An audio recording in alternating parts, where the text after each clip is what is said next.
maligning me, saying that I am a person who's a hate monger, I am a person who promotes terrorism. That is a bigger issue for me than entering UK. The irony of this harsh order and it being so barbaric and totally betraying the least principles of a civil society is that it is not appealable. They call Dr. Naik a warmonger. Well, history knows who is the warmonger.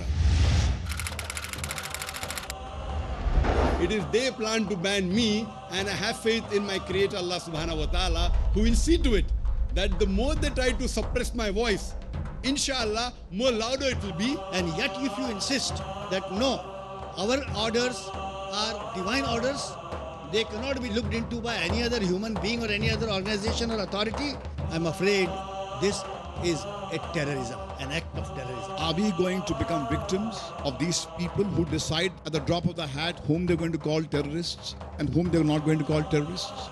If you quote the sentence out of context and project a wrong meaning of what I want to convey, it is not correct. Even before a small judge with little sense of justice would hear these points, we will not take a minute to set aside this order. If he had any grey spot in his heart, he wouldn't have risked locking horns with these bullies who have the means and the power to lock you in and throw away the keys. This decision to exclude me, according to me, was more of a political decision rather than a legal decision. It's a matter of principle. It's a question of human dignity. I think we as Indians owe it to our brother who is our national pride, who is our prized treasure. The life of a UK citizen and an American citizen is more important than the life of an Afghani or an Iraqi or a Lebanese. So is this human rights? It's an order which has not given to the affected person even an opportunity to show cause. UN was screaming that you don't have evidence, weapons of mass destruction. What happened thereafter? You killed people, shed blood, bombarded Iraq, and what did you find there?